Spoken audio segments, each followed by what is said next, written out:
Hi, my name is Gary Swing.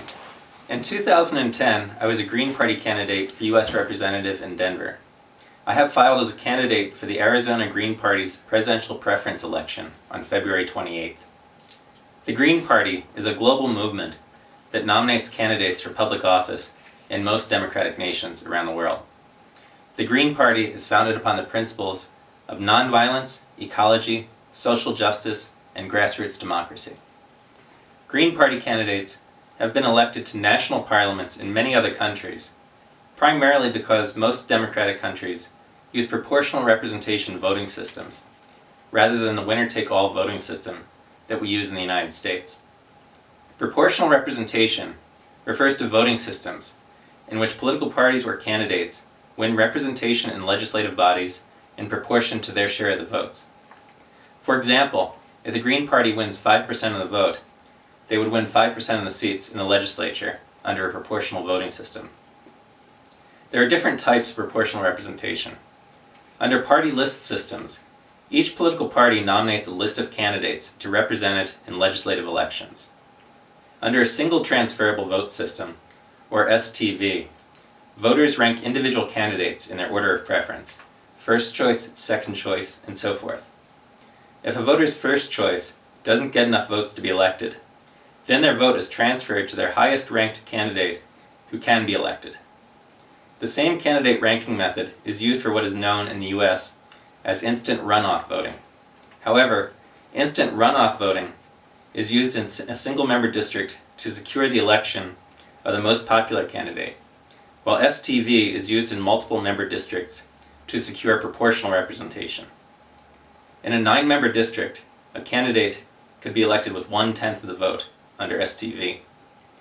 The national platform of the Green Party advocates proportional representation for legislative offices and instant runoff voting for single winner executive offices. Australia combines STV with an alternative party list vote for its Senate elections. 95% of Australian voters choose to cast what they call an above-the-line vote for a party, rather than ranking the individual candidates in what they call a below-the-line vote.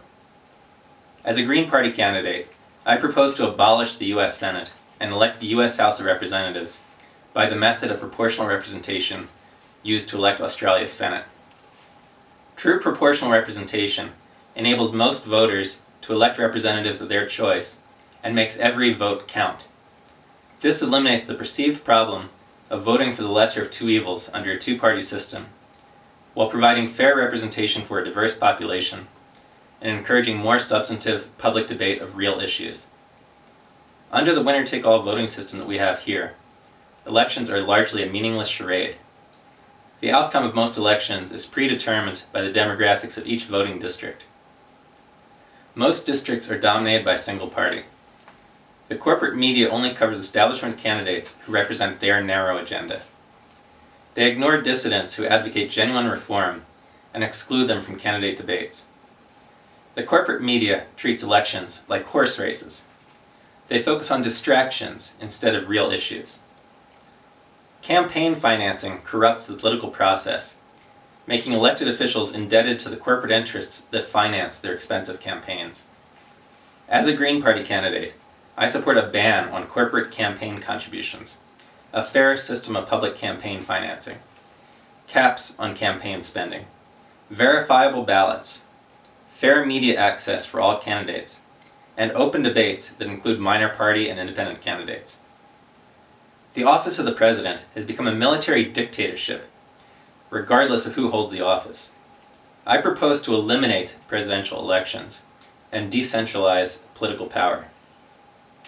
We should switch to a parliamentary system with a weak chief executive who is selected by Congress.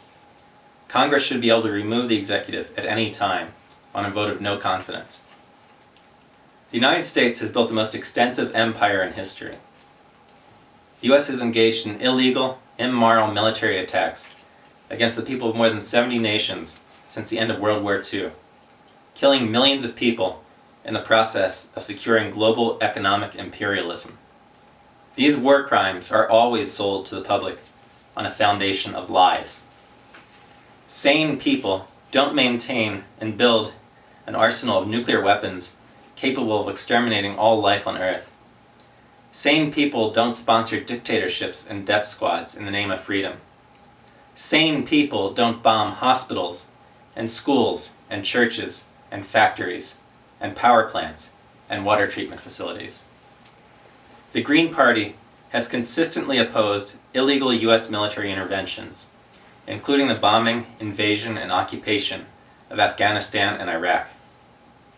We demand the immediate withdrawal of all U.S. soldiers from wars of aggression.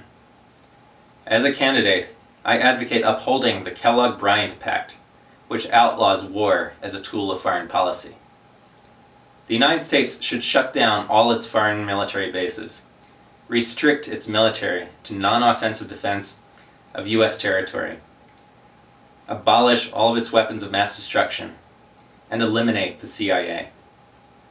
U.S. foreign policy should focus strictly on humanitarian aid, respect for human rights, fair trade, and support for environmental sustainability. I support a real criminal investigation into the U.S. government's role in 9/11 and prosecution of the people responsible for it. 9/11 was a false flag operation orchestrated by traitors at the highest levels of the U.S. government in order to create a false pretext for wars of aggression, seizure of dwindling oil supplies, and destruction of our civil liberties. I oppose the racist scapegoating of immigrants.